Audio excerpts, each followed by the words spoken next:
Everyone, welcome back to our final episode in our Pray4Japan prefectures. This will be the last one on our prefectures, so it's a little bittersweet moment today.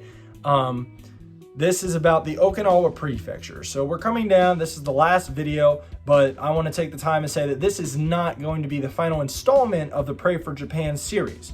I'm going to talk about some of the unchurched cities and dive a little deeper into these unchurched regions that we've covered in previous videos. But let's jump into the Okinawa prefecture. So the Okinawa prefecture actually consists of something called the Ryukyu Islands, which is a chain of 60 islands all throughout the Okinawa prefecture. The main island is Okinawa. The population of the Okinawa prefecture is 1,451,965 souls. There are 14 towns that have no church representation, according to our Pray4Japan guide. However, this is not accurate with the United Pentecostal Church or the Japanese United Pentecostal Church numbers. I know that we have several towns and villages in the JUPC that have church representation. Our missionary population for the Okinawa prefecture is actually going to be 3 missionaries to the 483,988 souls that we derive from our main population of the Okinawa prefecture. So with that, we actually also have a multitude of aimers, associate missionaries, and missions helpers that have come on board and helped the missions work in the time past and in the present. So we want to include them in with those missionary numbers. So when we're talking about the Okinawa prefecture, we want to talk about the fact that Okinawa doesn't have very much farmland due to the natural coral reefs and its geographical isolation, along with the vast U.S. military presence on the island. There are a multitude of military bases in the Okinawa island, and we want to just let you guys know that this is one of the major ministry areas in the Japanese chain of islands, and in the military ministries. It acts as a hub for the missionary work to reach not only into the mainland Japan, but into other parts of Asia. So Okinawa is strategically planted as a hub, as kind of the key to the Pacific, as it was called during the World Wars. The people of Okinawa are racially and linguistically the same as mainland Japan. However, culturally, Okinawa's culture has developed differently, as it used to be its own separate kingdom until the Japanese started imperial expansion in the late 1800s and took the islands over.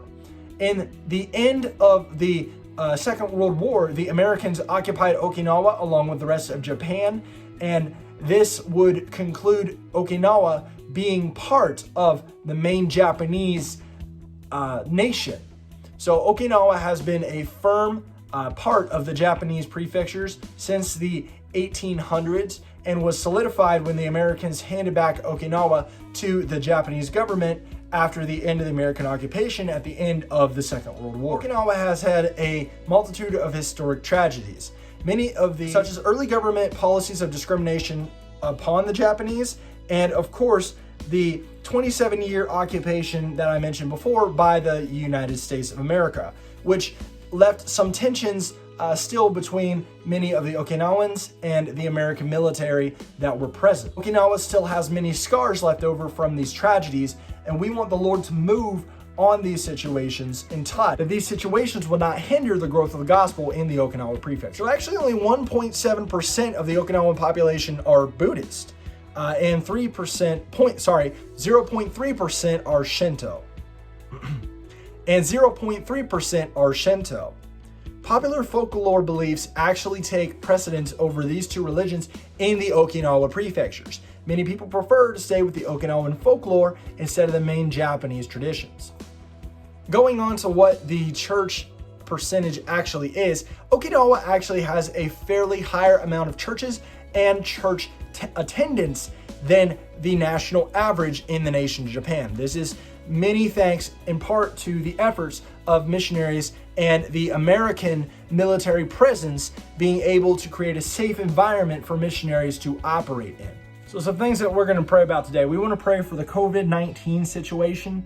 As you guys can tell, it seems to be spiking and increasing as it goes towards the end of the year. And we want the Lord to just touch in a mighty way and just touch the cases would not be as bad as they were, and to keep the borders for missionaries open to travel and spread the gospel.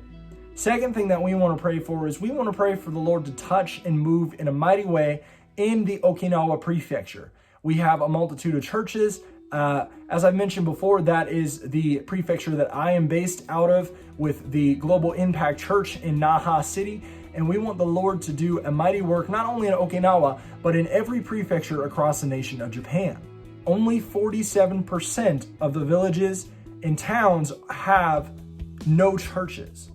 This is still significant.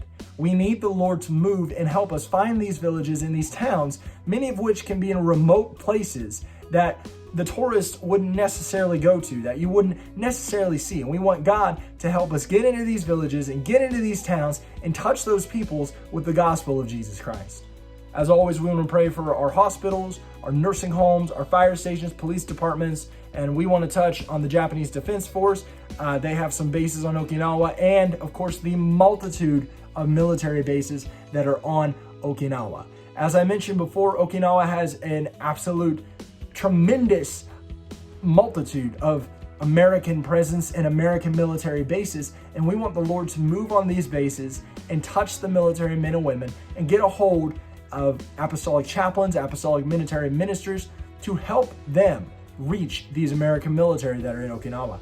Lastly, we want to pray that God would touch on our deputation to help us get back to Okinawa by the fall of 2021 to help establish some more works and assist the works that are there.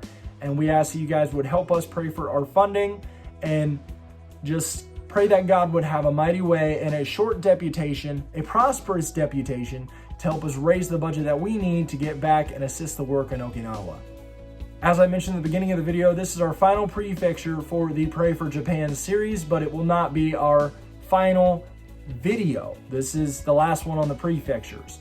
I will start having a video on the unchurched regions, and maybe I'll just even make that a separate playlist. So thank you guys for joining in. Be looking for our next projects. Just really excited what God's going to do through Hope for Japan Ministries, prayer and believing with us that God is going to do a great work in these last days. Thank you, and remember, there is a hope for the Japanese. God bless.